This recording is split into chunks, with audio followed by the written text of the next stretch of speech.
歡迎大家回到愛生的頻道。此時此刻，您的手機上可能已經被同一條消息刷屏了。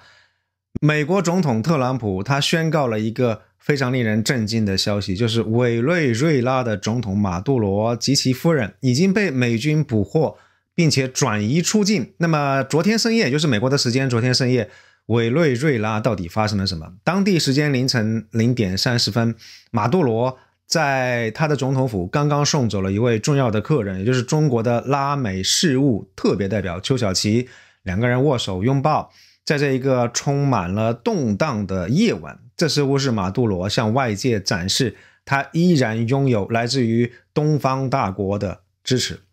但是就在中國特使的車隊離開總統府僅僅75分鐘之後，加拉加斯的夜空就已經徹底變了。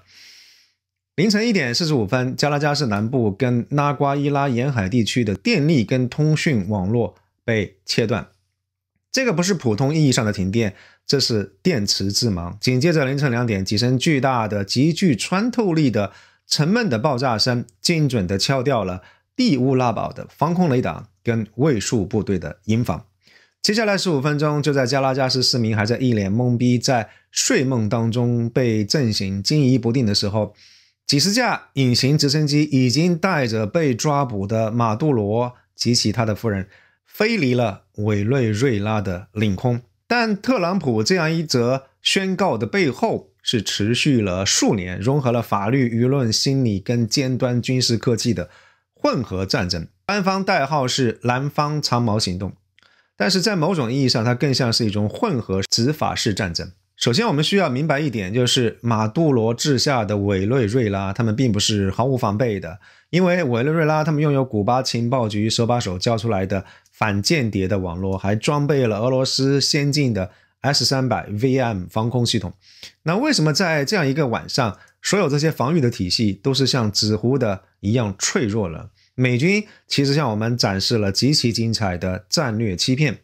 之前在加勒比海上，所有的目光都會被福特號航母打擊群被吸引走了，因為從2025年9月份開始，美軍就以強化反毒品的名義，大張旗鼓的在委內瑞拉領海附近竊香腸。但現在回過頭來看，是一個巨大的心理陷阱。美國的驅逐艦天天在你家門口轉悠，那第一天你會緊張，第100天的時候你就已經徹底麻木掉了。所以馬杜羅的軍隊他們習慣了來自於海上的威脅之後，委內瑞拉軍隊的雷達，他們的注意力就全部被牽制在海岸線跟哥倫比亞的邊境線上。但當你們徹底麻木了以後，就是美軍真正的刺客登場的時候。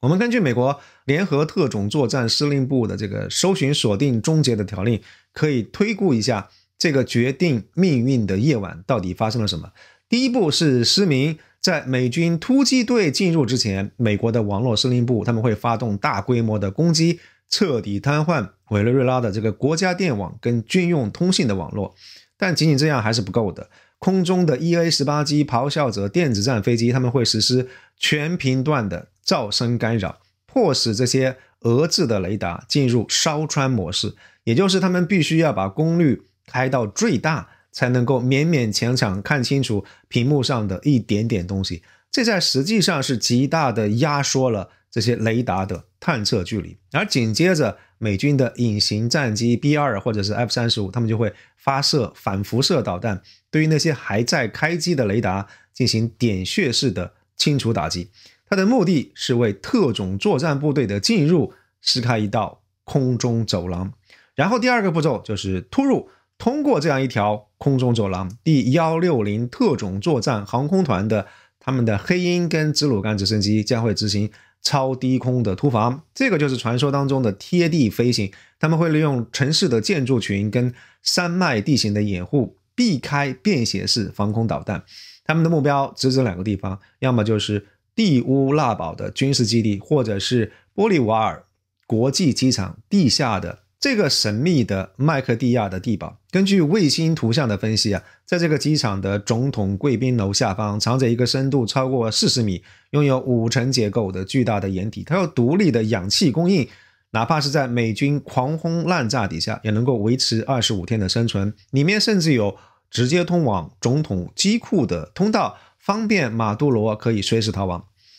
但也就意味着說，如果美軍只做單純的空襲是炸不到他的，必須要有陸軍的特種作戰部隊去地面採取行動。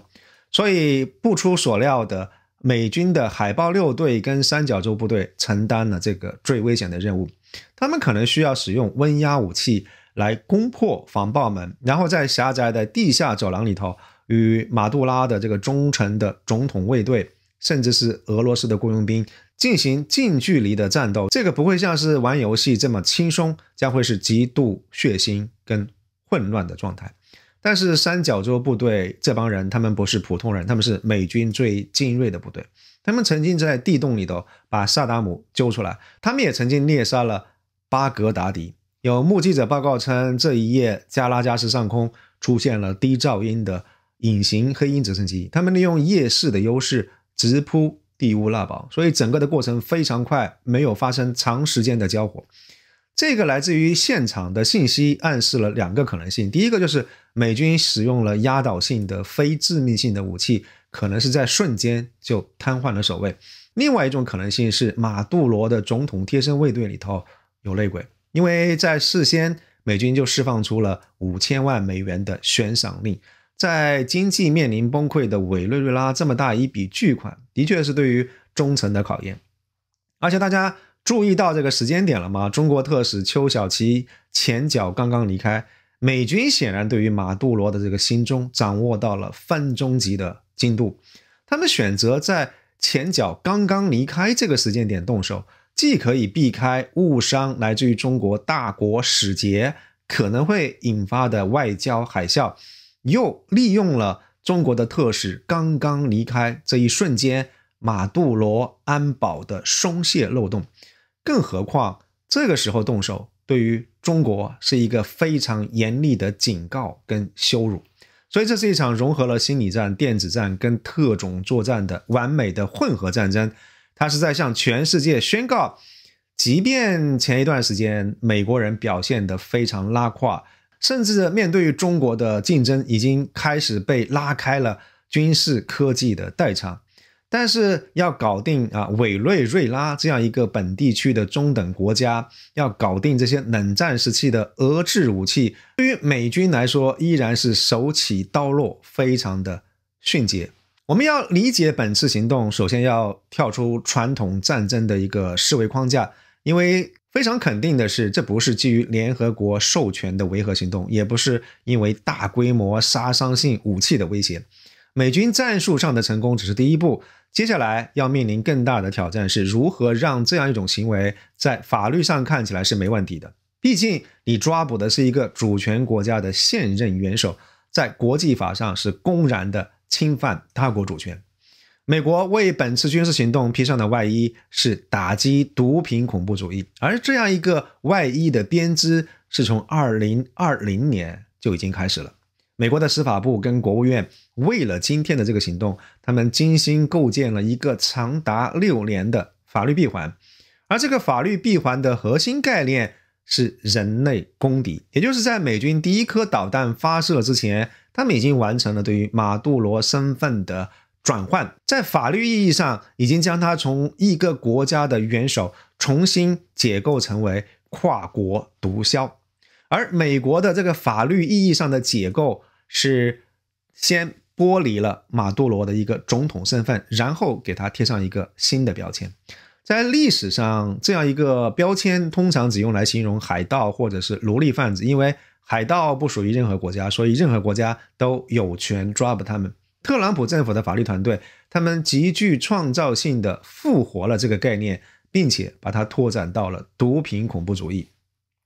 2020年的3月，紐約南區的聯邦檢察官他們解封了一份起訴書，這個不單單只是外交上的譴責而已，而是一份刑事指控。這份起訴書指控馬杜羅領導了一個叫做太陽卡特爾的這個販毒集團，並且勾結了哥倫比亞的革命武裝力量，這是一個被美國認定的外國恐怖組織。我們要注意一下檢察官用的措辭，他們指控馬杜羅故意使用可卡因作為武器來破壞美國社會，而一旦這個毒品被定義成了武器，那整件事情的性質就徹底改變了，從傳統的販毒升級成了對於美國的生化攻擊。那這個性質的改變也就為後續動用戰爭跟軍事的手段埋下了伏筆。而到了2025年，我們看到法律戰進入高潮，美國國務院正式將太陽卡特爾指定為外國恐怖組織。這個絕非貼一個標籤這麼簡單。首先第一點，交戰規則徹底改變，因為打擊恐怖組織，美軍可以援引更加靈活的反恐交戰的規則，甚至是試圖套用2001年的反恐授權法。第二個就是把國家跟犯罪集團混為一談。美國宣稱，因為這個組織它與委內瑞拉的國家機構是深度融合了。這意味着什麼？這個宣稱意味着打擊委內瑞拉的現政權，它不再是侵犯他國主權，而是清除國家機體上的毒瘤。而第三個是終極的金融絞索，因為指定為恐怖組織會觸發最嚴厲的制裁，也就會徹底掐斷馬杜羅政權的經濟命脈。而第三點，還有一點就是在國際法的領域有一條不可逾越的紅線，那就是聯合國憲章規定了禁止在國際關係當中使用武力，除非有2個理由。第一個理由是安理會授權，很明顯美國沒有得到安理會的授權，因為中俄一票否決。第二個是第51條規定的行使自衛權，所以美國必須要證明抓捕馬杜羅是自衛行動。那這個聽起來非常荒謬，對不對？因為委內瑞拉他們又沒有向美國發射導彈，哪裡來的自衛行動可言呢？這個時候，美國就搬出了2個非常硬核，但是又非常有爭議的法理概念。那第一個概念叫做先發制人的自衛行動，這裡面要提到一個非常古老的原則，叫做卡羅琳原則。這是在1837年確立的美國的標準，它要求威脅必須是迫在眉睫，不留任何選擇餘地的。所以美方的辯護律師他們會說，因為情報顯示馬杜羅政權正在策劃更大規模的毒品恐怖襲擊，或者正在與美國的敵人或者是美國的這個競爭對手，比如說中俄密謀，所以外交手段已經徹底失效了。如果你不管的話，美國就會遭受到來自於委內瑞拉的重創。所以即便導彈沒有打過來，但只要說這個毒品武器，它已經在美國街頭造成了成千上萬人的死亡，這樣一種是慢性但致命的生化武裝攻擊。第二個概念也是更具有霸權色彩的，叫做不情願或者是無能力的原則。那這個原則是美國為了在全球打擊恐怖分子而量身定做的。它的邏輯是這個樣子的，如果一個國家，比如說巴基斯坦或者是委內瑞拉，他或者是不願意，或者是沒有這個能力可以管好自己境內的恐怖分子，比如說本拉登或者是太陽卡特爾，導致了這些恐怖分子他們威脅到了美國的安全。那這種情況底下，美國就有權越過該國的政府，直接跨境去打擊恐怖分子，而不需要該國政府的同意或者是授權。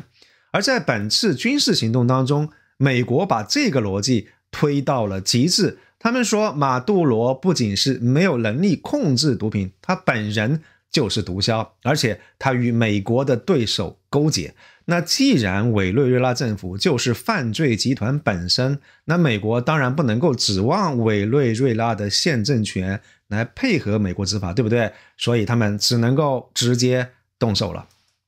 那現在讓我們把視線移到美國的國內，假設馬杜羅他已經被押送到了美國，比如說關到了佛羅里達的某一個聯邦監獄，那接下來會發生什麼呢？馬杜羅的律師團隊他們肯定會祭出一張最強的王牌，國家元首豁免權。因為根據國際法規定，現任的國家元首他們享有絕对的刑事豁免權，無論你指控他犯了什麼罪，只要他依然在任，你就不能夠抓他，更不能夠審判他。2002年國際法院在逮捕令案當中就是這麼判決的。但是因為這裡是美國美國法院他們有自己的一套邏輯，而這裡又要回到35年以前的這個名字洛列加。在1990年的美國訴洛列加案當中，美國法院確立了一個非常霸道的原則，就是國家元首的豁免權，它不是法律說了算，不是法院說了算，而是行政系統，也就是白宮說了算。如果特朗普政府說我不承認你是總統，那麼在法庭上馬杜羅他就不再享有豁免權。大家可以回想一下，早在2019年，美國就不承認馬杜羅是委內瑞拉的合法總統，而在2026年的今天，美國政府依然是堅持這一點。所以在美國法官眼裡，站在被告席上的馬杜羅不是委內瑞拉的現任總統，而是一個普通公民。而且法院還會引用洛列加案的另外一個觀點，就是販毒是為了個人私利，它不屬於總統職權範圍，也就是不屬於委內瑞拉的官方行為。既然總統的職權裡面不包括販賣可卡因，所以這部分行為它不是職務行為，也就不會享受豁免權。那即便美國人解決了豁免權的難題，那還會面對另外一個棘手的問題，就是管轄權。馬杜羅的辯護律師可能會主張，你們這個是非法綁架他國國家元首，這個是對於委內瑞拉主權的粗暴踐踏，因為這個逮捕動作本身就是非法的，所以你們沒有權利來審判他。聽起來是非常有道理的，對不對？但是我們現在是在講美國的法律界，而面對的是美國的法官，他們有一個著名的科尔弗雷斯比的規則，這個簡直是法律界的學術界的流氓條款。它的核心意思就是美國的法院我只管審判，我不管你是怎麼樣被帶到法庭上來的，哪怕你是被美軍從被窩裡被強行拖出來，穿着大褲衩站在這裡，哪怕你是被打暈了，然後被塞進麻袋偷渡過境裝過來放在法庭上，只要你人站在美國的被告席上，美国的法院他就有權利來審判你。這個叫做法院不問來路。但唯一能夠挑戰這個原則的是一個叫做陀斯卡利洛例外的判例。那如果在抓捕的過程当中存在着極其殘忍、非常不人道的酷刑，比如說剝奪他的睡眠，比如說電擊致暈了，那在這樣一種情況底下，美國的法院他們可能會為了維護程序正義的這個正當性而放人。這也就是為什麼我在開頭會提到美軍本次行動非常強調專業性，我們可以非常篤定特種部隊隨行的肯定有美国的法律顧問，他們會確保馬杜羅被抓捕的整個過程當中，他的待遇是符合日內瓦的公約，有的吃有的住，有醫生確保他的健康。那如此一來，馬杜羅他就沒有辦法證明在整個被抓捕的過程當中受到了令人髮指的非人道的虐待，也就沒有辦法利用美國法律的這個漏洞來逃避對於他的審判。我們以上的這些分析就是美國法律機器咬合的非常緊密的這個精妙之處，它不僅僅是在戰場上，甚至是在法庭上，在美國人動手之前就已經提前封死了馬杜羅的所有的退路。所以我们看到2025年下半年，加勒比海其實是見證了冷戰開始以來最大規模的美軍集結。南方長矛它不是一次孤立的突襲行動，而是一條逐步收緊的鋼鐵絞索。最開始的時候，我們看不到美軍大軍壓境，只看到有無數的無人系統，比如說無人船、高空的無人機，他們在繪制委內瑞拉沿海每一寸的毒品販運的網絡跟防禦的部署。那此時此刻的加拉加斯就像是一個關在裝滿了隱形攝像頭的房間裡頭。到第二個階段進入了力量展示與心理壓迫階段，福特號航母打擊群非常高調的入場，在委內瑞拉的領海附近游弋。那這是一個赤裸裸的心理戰。我們可以想象一下，每一天醒來都能夠從海岸線上看到美軍艦隊的輪廓，這是一種讓人窒息的心理壓迫感。那與此同時，美軍在附近的前沿基地頻繁起降戰機，也是為了麻痹對方。而第三個階段是動能試探與法律掩護式的封鎖。一旦美軍的絞索開始勒緊，他們就開始攔截、扣押、運載了委內瑞拉石油的這些油輪，切斷政權的財政生命線，甚至對於沿海的目標進行有限度的空襲。這個表面上是在進行表演式的反毒執法，實則是進行火力偵察。它是為了測試委內瑞拉防空系統的反應速度跟雷達的頻率。每一次的試探都是在最終的雷霆一擊提前收集數據。最後就是我們剛剛看到的第4個階段，斬首與癱瘓。這個階段的目標非常明確，就是抓捕馬杜拉，消除指揮核心，並且瓦解現政權的意志。這個就是整個南方長矛行動的全貌。到2025年年底的時候，美軍在加勒比海部署15000名戰鬥人員。美國放在該地區的這個兵力部署是不足夠完成一個傳統意義上對於一個中等國家的全面入侵，但是他們構建了一個物理上與心理上的雙重包圍圈。那既然物理攻擊結束了，特朗普的推文是在制造一個洩靈點，也就是在信息混亂的時候呢，人們傾向於會相信那個最響亮但是也最確定的說法。他是想要制造一個既定的事實，引發政權內部的血崩。但是委內瑞拉的副總統他既沒有承認被捕，也沒有斷然否定，他只說總統下落不明，他要求美國提供生存證明。只要馬杜羅沒有被證實死亡或者是被囚禁，那麼在法律上他就可以依然是現任總統。這個就是為副總統爭取了最寶貴的資產時間以及法理上的主動權。那接下來這個就會引發一場決定生死存亡的憲法戰爭。美國與委內瑞拉的反對派他們咬住的是憲法的第233條絕對缺席，也就是總統已經永久的失能或者是遺棄了職守，應該立刻交權並且舉行大選。但是副總統抓住的是第234條暫時缺席，也就是總統暫時沒有辦法履行職責，副總統可以代理90天，並且可以延期，而且他手頭還有馬杜羅此前簽署的外部騷亂狀態的法令。這個法令賦予了代理總統在準戰爭狀態底下的巨大的權利，而這樣一場法律攻防的勝負，國內博弈的這個勝負將直接取決於一個非常關鍵的群體，也就是槍桿子的態度。目前在加拉加斯，美軍留下的是一個巨大的權力黑洞。委內瑞拉國內的權力結構，它是由軍隊、情報機構、黨務官僚跟武裝民兵組成的一個非常脆弱的平衡體。那現在既然平衡已經被打破，所有人的目光會聚焦在3個人身上。第一位是國防部長，也是一個軍閥佩洛西，他手握正規軍。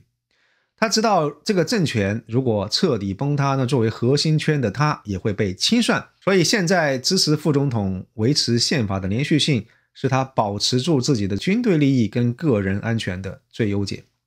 第2位是內政部長，綽號瘋狗的卡貝略，他控制着情報機構跟準軍事組織集體黨。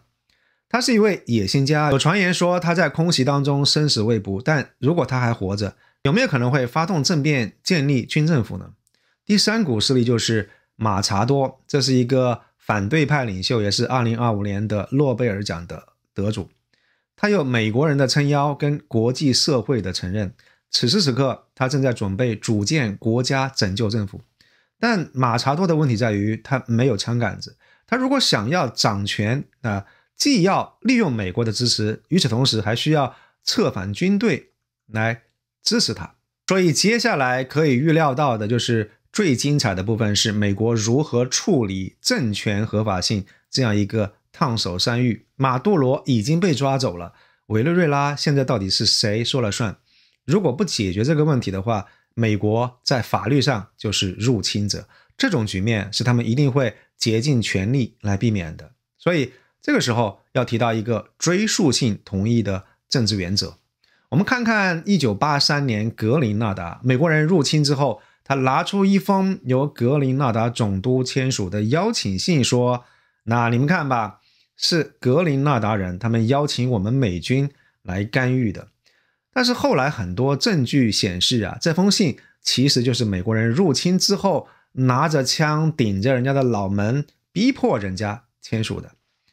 我們再看看1989年的巴拿馬，美國人一邊抓諾列加，一邊在美軍基地裡面讓巴拿馬的反對派領袖宣誓就職總統。而這個美國人扶植的總統一上台之後，第一件事情就是我代表巴拿馬的新政府歡迎美軍協助我們執法。所以回到2026年，同樣的劇本還可能會上演。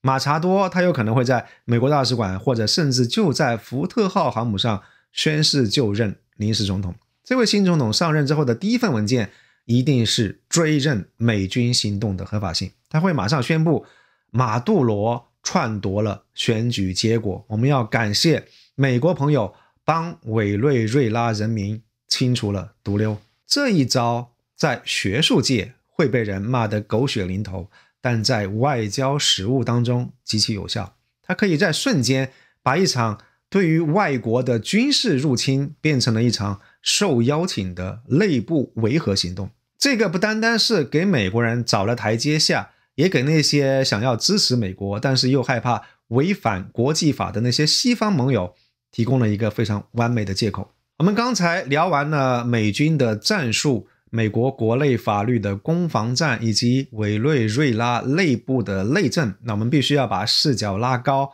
看看美國人為什麼要在這個時候冒這麼大的風險，搞這麼大陣仗的動作。之前我在美國國家安全戰略的那個視頻當中已經分析過了，美國人他們現在會不惜一切代價清掃後花園，確保美洲這個堡壘的安全。在華盛頓看來，委內瑞拉已經不再只是一個反美的流氓國家，它是域外大國，包括俄羅斯跟中國切入美洲腹地的戰略跳板，已經對於美國形成了直接的威脅。俄羅斯的戰略轟炸機飛過，中國的能源投資不斷提高，美國人他沒辦法容忍在自己的後院出現一個他沒辦法直接控制的，並且與自己的競爭對手深度結盟的據點。所以拔掉這個據點，斬首馬杜羅，是對於北京跟莫斯科的一次動能展示，也是一次嚴厲警告。美國人是在用這樣一種非常極端的方式來宣告，在西半球，我們美帝依然擁有絕對的行動自由跟控制力。這是一次區域拒止美國版的實戰演練。南方長矛的衝擊波撞向了北京跟莫斯科的戰略神經，但是這個時候兩個大國的反應還是非常的冷靜。對於中國來說，這是一個非常尷尬的時刻，因為特使邱小琪前腳剛走，馬杜羅後腳就被美國人以這樣一種非常充滿戲劇性的、具有羞辱性的方式被抓捕。但即便是非常尷尬，但是情緒始終是一個奢侈品，國家利益才是真正重要的硬通貨。北京目前正在非常冷靜地評估一個沒有馬杜羅，但是由美國人控制的新政府，如果這個新政府願意承認並且認真履行之前跟中國簽訂的巨額的石油合同，那是不是比一個動盪的被制裁的政權更加符合中國的經濟利益呢？甚至在另外一個層面，如果美國沒辦法收手的話，他們深陷委內瑞拉的泥潭，有沒有可能會分散他的注意力呢？在這個方向的可能性還需要保持密切的關注。而對於俄羅斯來說，損失非常的直接，因為不單是失去了一個盟友，更是俄制武器遭遇了再一次的重創。因為 S-300VM 在實戰當中面對美軍如同紙糊一般，而現在的普京因為深陷烏克蘭的泥潭，他們沒有辦法進行常規的軍事干預。